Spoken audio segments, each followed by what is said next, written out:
Well, ladies and gentlemen, welcome to the most important session of the whole forum.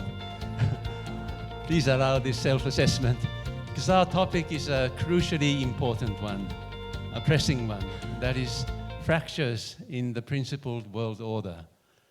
Increasingly, I think, many people are worried about this topic. You know, are we really going back to the old days when might made right? Have we forgotten the lessons that we learned from the two horrendous world wars that we fought 80 years ago, you know, in the first half of the 20th century? In my understanding, there were two most important lessons that humankind as a whole learned. And the first is we must refrain from use of force, threat of force in solving international conflicts. That's the first one. And the second one is to promote free trade. Why? Because the formation of economic blocs will lead to war. But where are we today? Can we recall those important lessons that we learned and restore the principled world order? In tackling this very crucially important question, we have a fantastic lineup. Let me first introduce the panelists. Ambassador Lawrence Anderson, former Singaporean ambassador to Saudi Arabia, Bahrain, and Cambodia, now a senior fellow at the Rajaratnam School of International Studies, Nanyang Technological University. And next, Merissa Khurma, Ms. Merissa Khurma, founder and CEO of AMENA Strategies, associate fellow at the Middle East Institute, and a non-resident fellow at the Baker Institute at Rice University. Third, Professor Maiko Ichihara, Professor of International Relations at Hitotsubashi University, a most prestigious national university in the field of social sciences in Japan. And Professor Daniela Schwarzer, who is an executive board member of the Bertelsmann Stiftung and Germany's leading expert on European and international politics. But now let me call on His Excellency Srgjan Kerim, who's former Foreign Minister of the Republic of Macedonia and President of the 62nd session of the UN General Assembly, to deliver the opening remarks for us. Please welcome Mr. Kerim.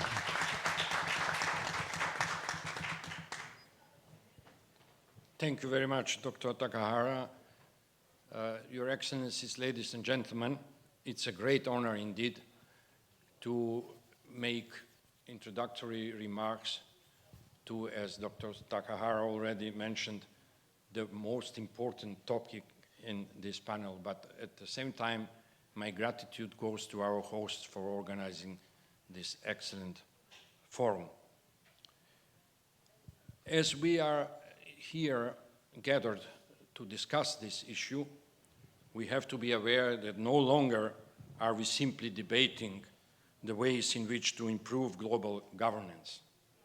We are facing a far more fundamental question, whether we still believe in the very ideas of shared governance at all. The post-Cold War era was supposed to usher in a new world order, rooted in the shares and shared values and strengthened cooperation. But that promise was never realized. What has emerged, indeed, is not a new balance, but a void. No agreed framework, no shared direction, no cohesive vision of what global order should look like. And history warns us. When leadership fails and consensus collapses, coercion fills the void.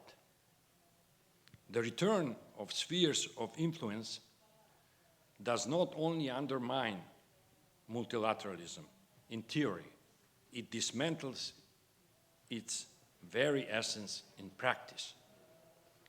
Make no mistake, these are dangerous and volatile times. Why is that so? Because the rules-based global order is fractured and ousted. There is no such thing as a new global order. Instead, we are facing a limbo situation, which means anything is possible. If you ask what illustrates the stranded global order, in a most obvious way, it is undoubtedly the suspension of international law. Both the International Court of Justice as well as the International Criminal Court are ignored by those who either conduct or wage wars. See Ukraine, see Gaza. That's one of the three major factors which are destroying the rules-based order. The suspension of the World Trade Organization is second one, which has been substituted by bilateral trade and ad hoc arrangements, distorting global supply chains and shifting geopolitical into geoeconomic conflicts. The third one is the paralyzed UN system, which is supposed to be backbone of the rules-based order. The impotence of the World Health Organization during COVID-19 being the best example for it. All in all, multilateralism is being relentlessly eroded. Rules are made, but not upheld. Treaties are signed, but not implemented. Norms are invoked when convenient, ignored when inconvenient. These are the fractures that now define the global landscape. To recognize them is the first step towards challenging them. The very purpose of this gathering, in my view, is to ask, what shall we do now? Or what must be done differently? Despite the fractures we face, this is a moment for determination. The turbulence of our time has not invalidated multilateralism. It has rather underscored its necessity. The key question is, what is the way out of this limbo situation? There are certain preconditions that must be in place before any vision of a more inclusive, effective global order can be designed. These five are, in my view, the essential one. The first one, the continued existence of universal institutions. Second, the participation of all major players. Third, the strategic maturity of the European Union.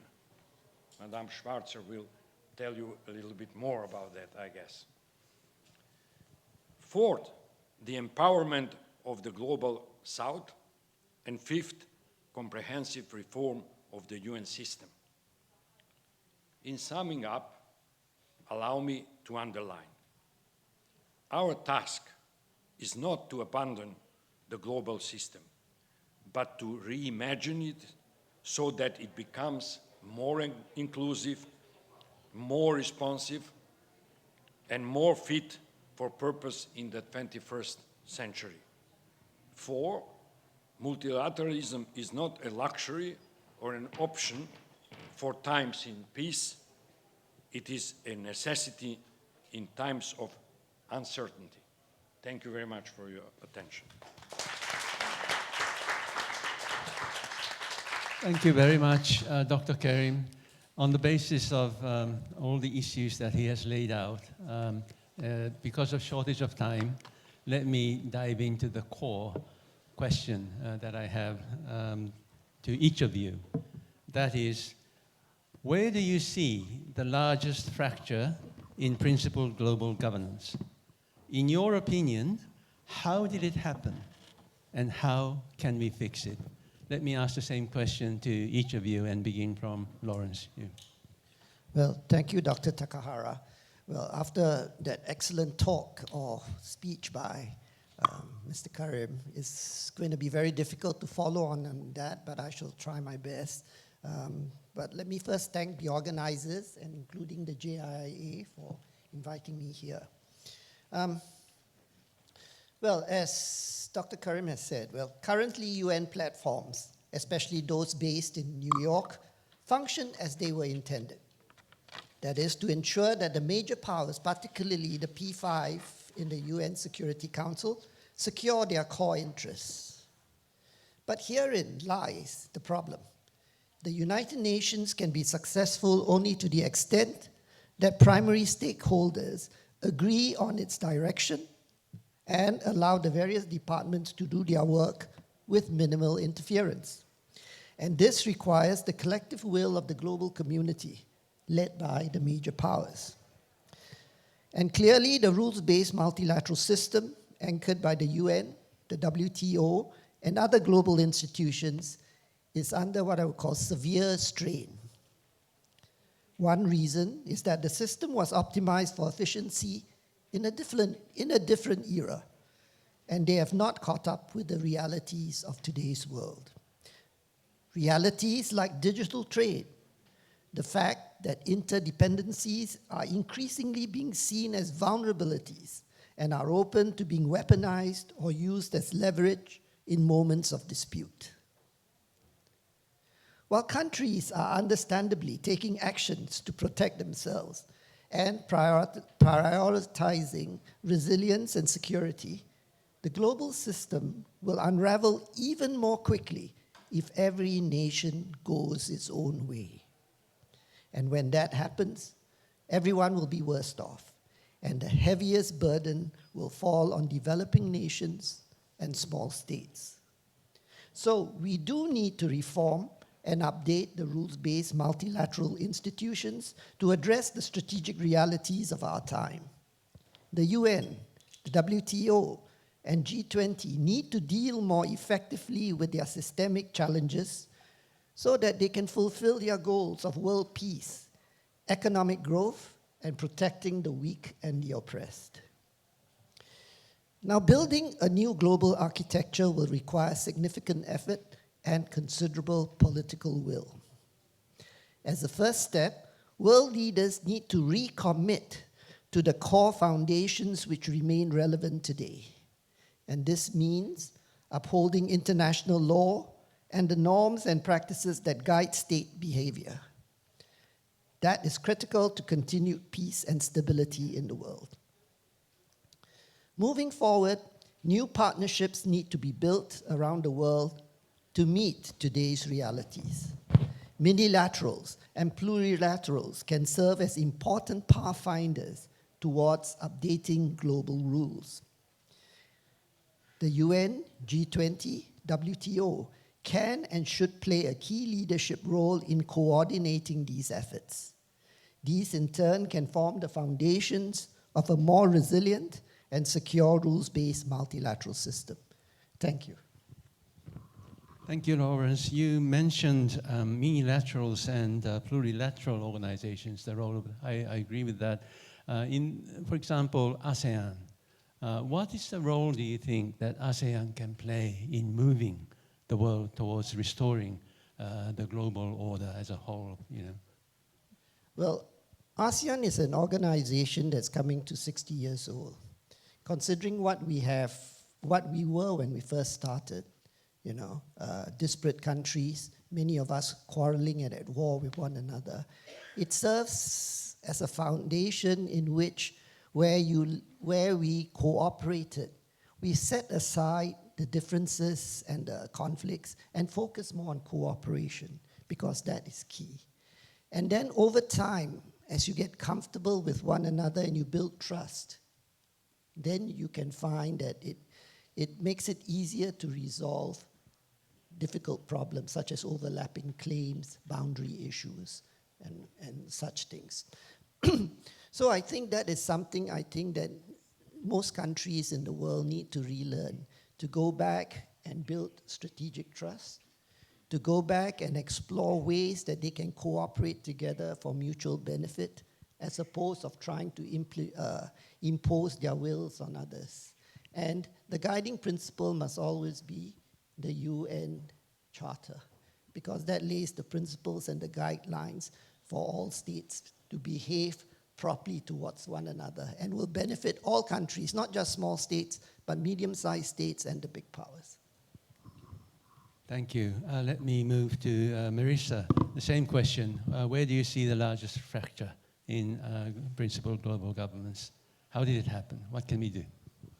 Well, thank you first very much for convening this very important discussion, and again, thanks to our hosts here in Doha, always guaranteeing very diverse conversations. I think we've already heard from Dr. Kerim and my colleague about the erosion of trust, the erosion of consensus on what these international norms mean, what this global governance system actually stands for. And I'm going to zoom into the second and third part of your question, Dr. Takahara, which is why did this happen and how can we fix this? And I think the why is very important because it's very easy to say, well, it's the current US administration that has pulled out completely from this global governance system. But the truth is there's a lot more to the story than that. Precisely because this has been happening over time. And Professor Lawrence mentioned the importance of trust. And I think over time there has been an erosion of trust in these institutions. There is a perception around the world, particularly in this region, that there are double standards as to the applicability of international law, as to the applicability of this global governance system that match essentially the interests of the great powers, but particularly, when it comes to the members of the UN Security Council. And so this, over time, will certainly, shake the foundations of these institutions. And again, as to the efficacy of them, we've heard from Dr. Kerim as to how the World Health Organization, for example, had to grapple with a global pandemic and struggled. And one of the things that I heard a lot, particularly on social media, was can we really trust the World Health Organization? Do we even believe what we're hearing from the president of the World Health Organization? And then we saw the United States and with this administration, pull out of these institutions. And I think it goes back to a reassessment of, well, how do we do this differently? Which is what Lawrence also alluded to. At the core of it is how to build trust. And I want to bring in the glass half full perspective because yes, we're seeing some of these institutions becoming less effective. We're certainly not able to prevent atrocities from taking place. We've seen that very clearly with the cases of Gaza and Ukraine.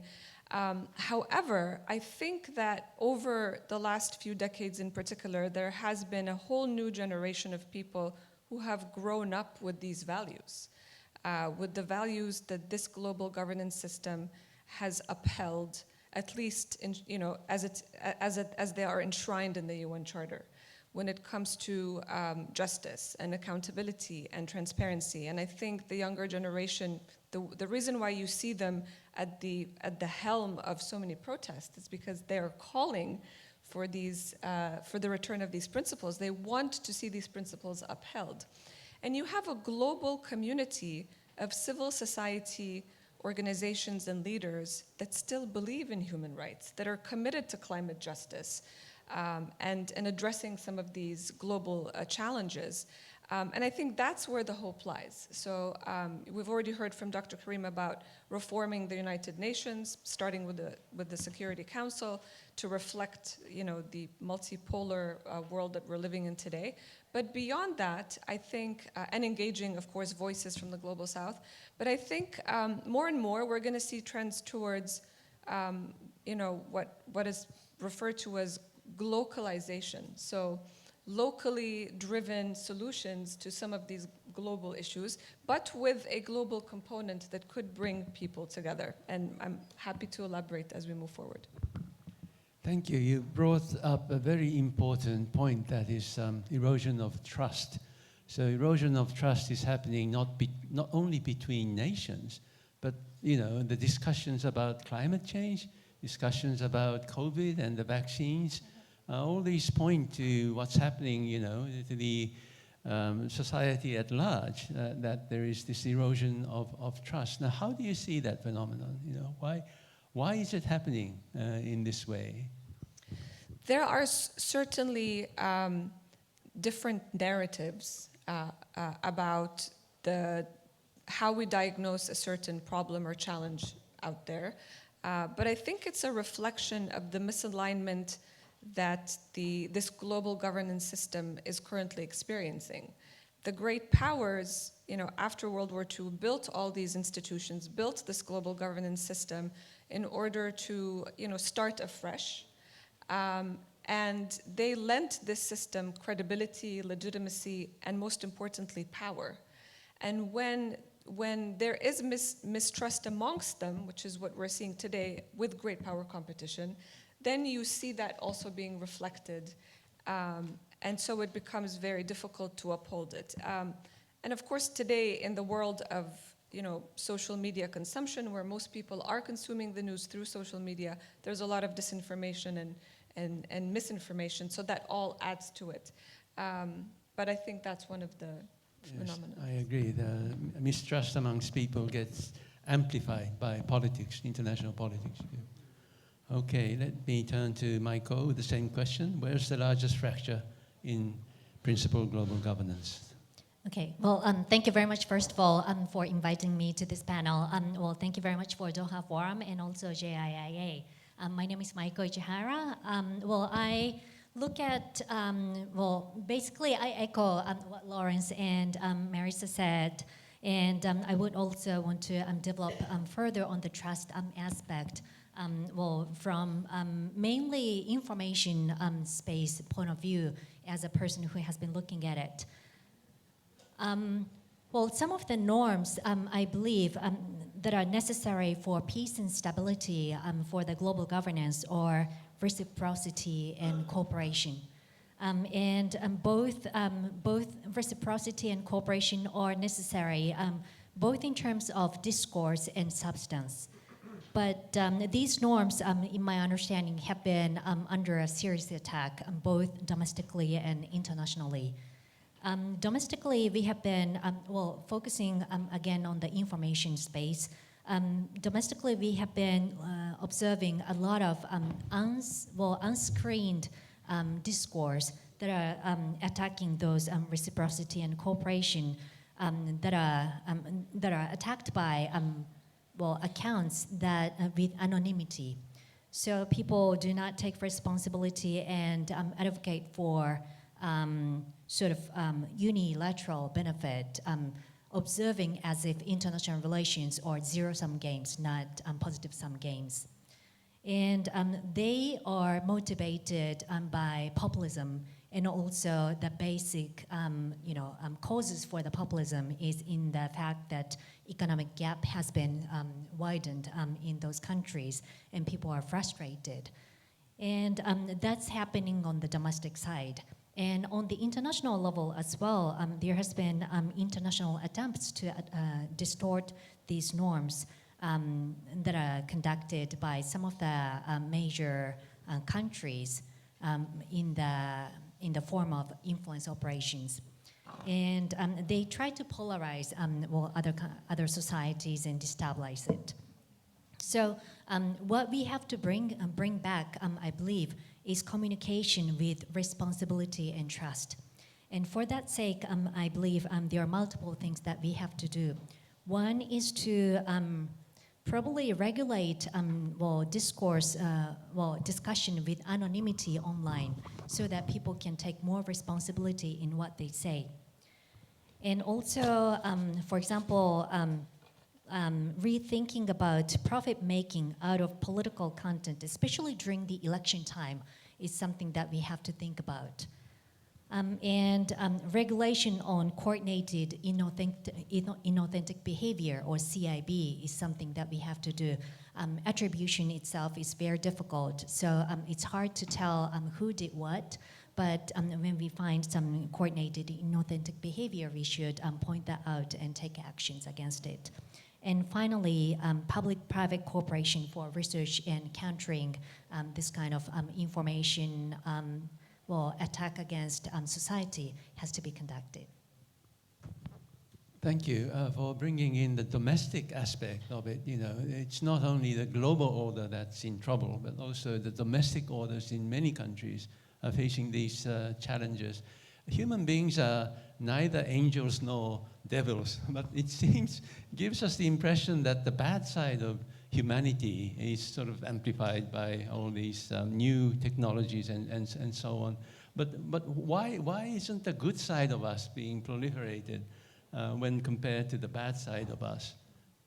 Well, that's indeed one of the most important points to highlight. Indeed, in the in-person space, we do have trust between people, and we do have responsible discussions amongst the people. But we are probably paying too much attention to the online space and the discourse there.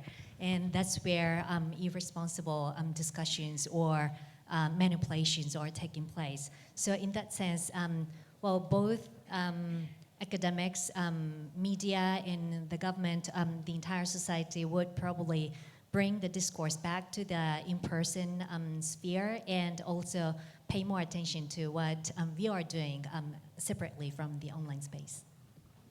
Yes, online activities have their attraction, and we have to be careful about that. Okay, thank you. Next to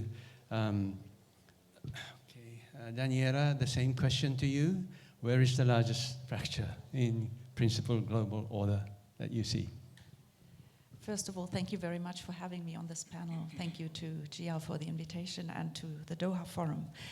Yes, I think the biggest fracture really is the shrinking power of international norms and international law, and equally the sinking recognition by governments that collaboration and cooperation can actually pay off for them and their constituencies. I think that is the fundamental shift we are seeing, and in various areas this creates tensions, destructions of institutions, a lack of long-term view, and hence a world where conflicts are on the rise, and we are unable to collectively shape our future together, in particular as new and very fundamental new challenges arise.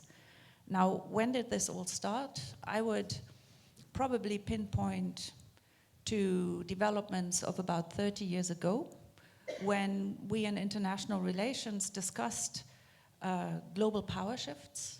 We looked at Asia with a lot of interest for demographic reasons, for economic growth reasons, for the beginning of real investment efforts into defense, and China was the focal point, but other countries as well developed very dynamically.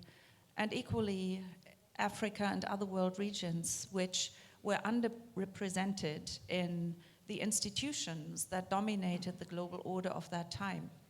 And I remember really over the past 30 years, so many discussions on the need to reform, and the inability to reform and to bring in other stakeholders really led to, in my view, a creeping contestation and a shrinking ability of those who dominated the system, in particular the United States and European countries and a few other allies, the inability to integrate those countries and governments that also wanted to have a say.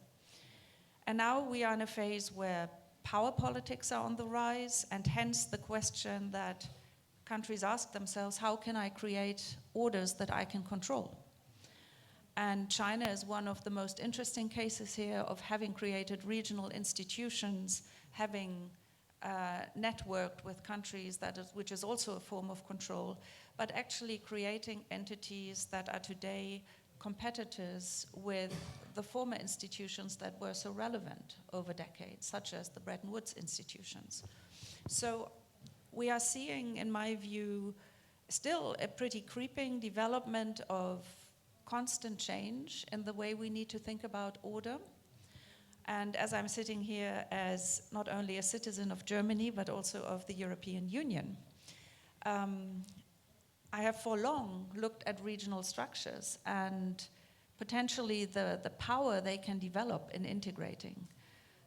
And the European Union is an entity which not only enables intergovernmental cooperation within institutions and norms, but even supranational cooperation. So this is really the deepest regional integration structure that exists. It is under challenge anyway, and we can talk about the reasons. The domestic dimension is hugely important. But it is an entity which was built in a logic of international cooperation, hoping for free trade, peaceful conflict resolution, integration into global negotiations such as preventing climate change. And now as this global level is paralyzed or even crumbling, I think the question of our time is how can we at least enhance inter-regional cooperation? That may be with individual large players, for instance, Japan and the European Union, and Japan and individual countries within the EU sustain very close relationships, and that's important. But it's also relationships with other regionally integrated entities. And for trade, you know, the topic that is currently now rising in interest is obviously trade agreements between Asia and Europe to compensate for the withdrawal of the United States. And the interesting number, which we tend to forget when we look at the shock that the US puts to the global governance system, is that 80% of international trade doesn't have anything to do with the United States. So I think we are at a time where there are many players who see the value of international cooperation, international governments, multilateralism. But at the moment, we can't think it on the global scale. And medium-sized powers and regionally integrated entities have to take over more responsibility to drive things forward. Well, thank you for reminding us of an objective fact, that is, compared to 80 years ago, the world has changed and the distribution of power has changed. Thank God the developing countries are richer now, they have more economic clout, but the changes in the international order hasn't really caught up with these new developments. Where do you think we should start? Which institutions? Do you think the United Nations or IMF, WTO? Well, I think the United Nations is the most relevant body because it still unites all countries, but I see little chance that the UN Security Council will be fundamentally reformed at the moment. So I would sustain the UN and some of its sub-organizations still do a very important job. However, we need to be clear that the US withdrawal is a huge challenge, and that can be compensated, but only if other countries have a huge political will to do so. And now, I alluded to one of the issues of our time, which is competition between different systems and different outlooks on the world. And here again, speaking as someone from Europe, with a deep conviction of the validity of the fundamental norms and rules that are enshrined in the UN system, of course there are now players that contest them within the system but also outside of the system. So I think we have to put a lot of thought into the question, can we protect them in regional setups, or do we need the global setup, and to what extent can we remake it functional? That's one thing. The second thing is we need to look at those institutions which are smaller and more manageable and think through how their impact can be developed in a positive way for humanity. And here, of course, the G20 is an interesting format where there is a group of countries sitting together with very different perspectives on very different issues, not with any legitimacy to speak for the whole world, but still to reflect a variety of interests and perspectives to tackle global problems. And why is that so important? Because it's not only rebuilding institutions to handle the problems we now know, but the next issues are really developing as we speak. And I would say some global approach to regulating future technologies, AI is the topic of our time, but those that come up, which can represent a real threat to humanity. I think those are the topics we need to look at. And for a moment, put aside our mostly right now power-based view of things, but really to try and look at the challenge to humanity, which we are creating, and to find a way to look beyond the day and with foresight tackle the challenges that lie ahead through reasonable work that actually needs to happen on a global scale. Thank you, Daniela. Let me quickly move on to the second question. I think many people in this region are interested in this one. Now, divided responses to recent conflicts, including that in Gaza, have intensified perceptions of double standards and weakened trust in international law. Do you think these inconsistencies are an inevitable result of power politics? Or do they point to deeper flaws in the global governance system that require reform? We don't have much time, but let me begin from Lawrence again. Okay, thank you. I think it's a bit of both, really. You know, the inconsistencies of the perceived double standards have weakened trust in international law. But this is compounded by the inability of the global governance system to address gross violations to the international order. And this has only encouraged those determined to go to war to do so. Now, wars do not happen by accident. They happen when one or both sides want it. So take Gaza. With its attacks on 7th October 2023, Hamas was determined to go to war with Israel. The overwhelming response from the Israelis showed that they were determined to fight a total war to defeat Hamas. And similarly, Russia's invasion of Ukraine was a clear violation of international law and showed that Moscow fully intended to wage war. However, the strategic rivalry between the US and China is the exception that proves the rule. Because despite heightened tensions, actions and their counteractions, neither of the two were ready to go to war. At least, not yet. If America had wanted to fight China, there were ample provocations to have done so. Gray zone tactics against Taiwan and Japan, as well as the incursions by the spy balloon in 2023. Now, if China wanted to go to war, the Pelosi and Harris visits, the increased arms sales to Taiwan, and shooting down of the Chinese balloon over US territory offered perfect excuses to provoke armed conflict. Now, more recently, the Trump administration's imposition of reciprocal tariffs and China's retaliatory moves have created turmoil worldwide. But notwithstanding this, at a session yesterday at the Doha Forum, former counselor to the China State Council, Dr. Henry Wang, spoke of the positive outcomes from the meeting between President Xi and Trump at Busan recently. Now, with both leaders expected to meet possibly 3 times in 2026, Dr. Wang expressed cautious optimism of a shift from strategic rivalry to strategic stability in the following years. And if this happens, perhaps it will lead both countries to recognize the crucial role they ought to play to restore faith in the multilateral global system. Now, the fact is, on the point of the numbers, most UN members, particularly small states like Singapore and many in the MENA region, support a global rules-based order and respect for international law. It's the best chance for small states to live in peace without fear of invasion from bigger neighbors. And small states have agency when we are united to a cause, working with like-minded major powers in the UN institutions, such as the General Assembly, and using powerful social media tools, we can help shape narratives to win over champions in both camps.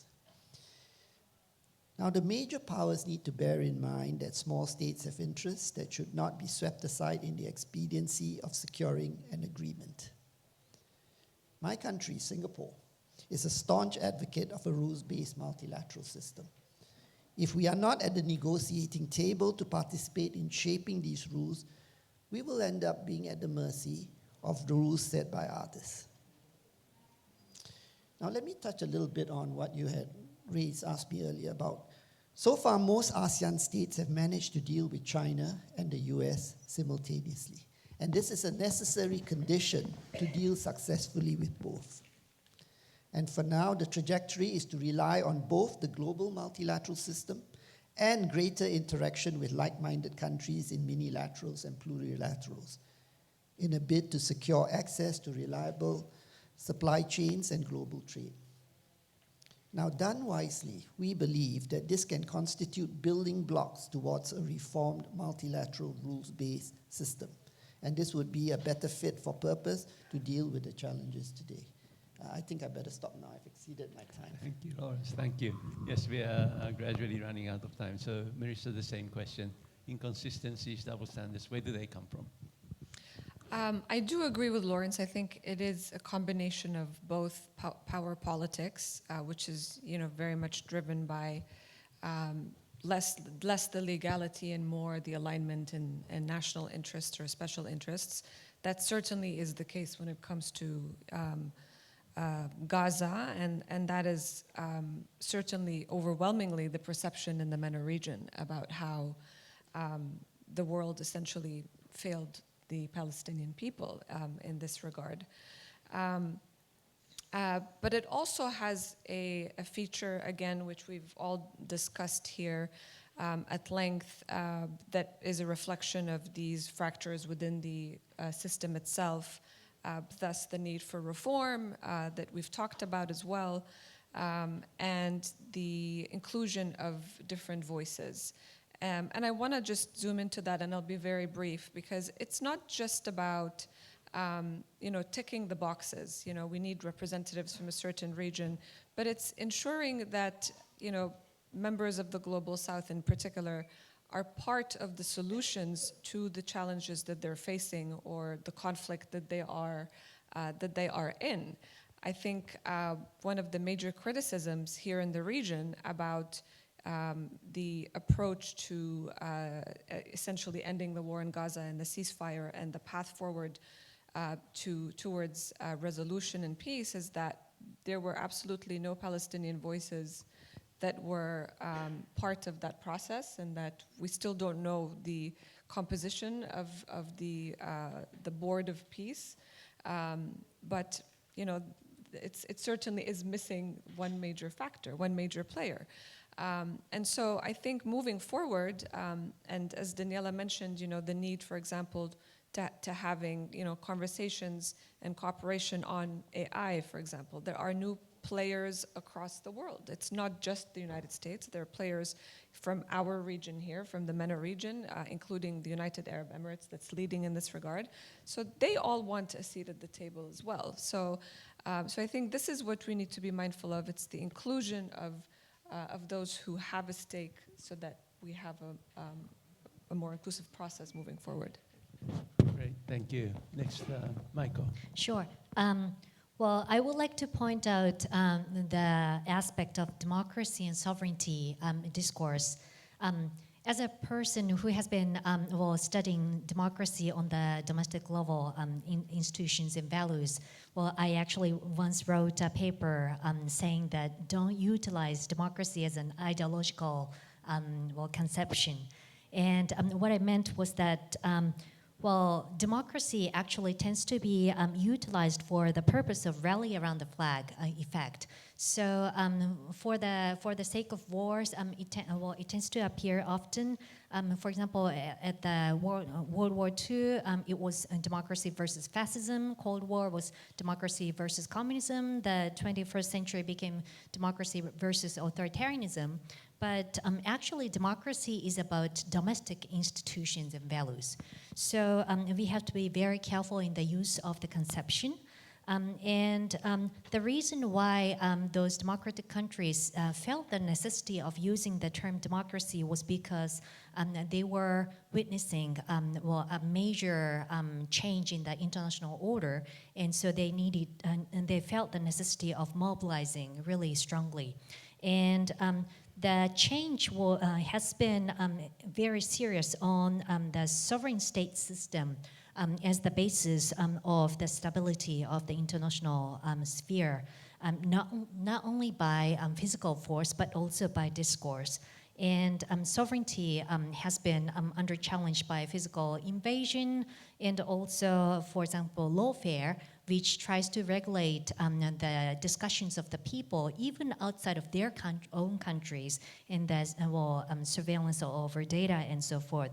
So we really have to rethink how to create collective efforts to prevent attacks against sovereignty and international order, not only by physically, but also discursively. Thank you. Daniela. I would agree with previous speakers who said that it's actually both. The strength of power politics we are witnessing at this moment, and the decline of structures of order that lead to more and more cases where the international community has to realize some countries apply double standards, and also those who watch don't remind them sufficiently well or don't put pressure on them to respect international norms and rules. And I would say because of the weakness of international governance structures, the responsibility for individual foreign policy at the moment rises for those countries who actually want to protect the norms and rules. Because if we are in a situation where global order has to reinvent itself, and if we are among those countries who think the rules and the principles that underpin, for instance, the United Nations are the right ones, then we have to be able to convincingly show to those countries who are critical and have lost trust that we stand for the application of those rules to everyone. And as we have heard from Lawrence, the perspective of Singapore as a rather small country, though powerful in many ways, the interest of small countries in international structures of order is understandable and is actually very good, because that opens the door to cooperation. However, if the credibility of the norms cannot be upheld and the double standard issue is just that, then we will not be able to reinvent global order under the new conditions, where norms will continue to play a very, very relevant role. Thank you. We're running out of time, but I would like to collect one or two questions from the floor. So please raise your hands if you have questions, and please be very succinct. A gentleman there, can you use the microphone? My question is, how do you see the role of non-state actors in the role of fracturing global governance? States like Qatar have uniquely involved non-state actors in negotiations. Do you think you will see other states doing something similar? Thank you. Who would you like to ask the question to? Anyone who's open to answering it. Thank you. Let's collect one more if there is another. No? Okay. Oh, excuse me, sorry. This is the last one, I'm afraid. Thank you. Alexandru Lișteanu. I work with Qatar Armed Forces as a consultant in warfare exercise and wargaming. I'm not sure if it's fully a question, it's more like a comment. I think Dr. Maiko touched on the idea of the local level, and I think that, in my opinion, there's a disconnection between the policies and the politics of structure of order and people. And people tend to apply in their local network physical more towards principled order. They like to know they are safe and sound, and they will apply their better parts of them. But online they tend to go on power politics because they don't necessarily feel the effect and what you call the attribution. Do you think there's a decoupling here between the structures and how they cannot appeal to the actual people to understand that this structure are actually covering exactly that longer domain from their local part?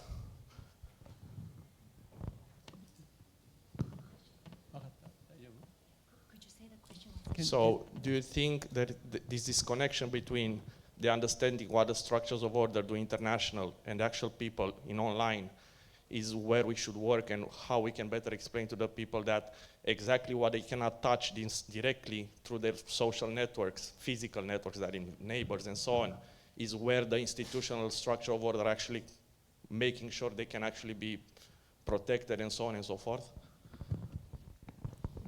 Merissa, could you? I can first, Okay.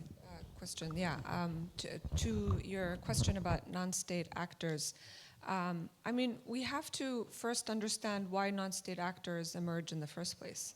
It's usually a context that is lacking, and I think it is partly due to the failure of addressing or resolving conflicts and crises. Non-state actors, you know, could be armed groups and militias and terrorists and extremist groups, but non-state actors could also be organizations that actually come together to work towards providing solutions. And I think that's where, you know, I want to go back to like the role of civil society and why we're seeing so much more alignment and cooperation amongst you know, regional and international civil society organizations that are very much aligned and still committed to these international norms, particularly human rights, climate, etc. So I think this is where the focus should be, because I agree with Daniela on the point of, you know, cooperation and collaboration is the only way forward for the benefit of also self, even if power politics is driven by self. In the long term, this is the way forward. Thank you. Maiko. Thank you very much for the question. Well, that's really important question, and that's super difficult question indeed.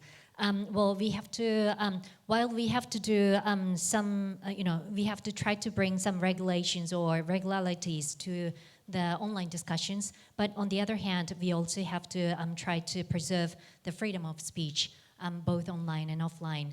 And so in that sense, on top of well, some of the remedies that I mentioned, I think we really have to work on social resilience before trying to regulate what people can say. And in that sense, responsible communication is very important, and making people aware that they have two-way or multi-way communication, both online and offline, are very important. And so for that sake, well, we have some developments going on, for example, by conducted by Audrey Tang and other people, and so we can learn from those. Well, thank you so much. I'm afraid we've run out of time, but in the 45 or 47 minutes, I think you agree with me that we covered a lot of ground. You know, in terms of power politics, yes, we need a better mechanism of check and balance of power, I think both internationally and domestically in some countries. But norms and values are also very important, because when we talk about order, it's about stability. We want a stable international society. Where does that come from? Predictability. Where does predictability come from? From shared norms and values, I think. So in all aspects, we are facing a huge challenge, but we have to close this session now. Let's continue thinking and discussing. And in closing this session, please join me in giving a final round of applause to all the panelists and to the speakers.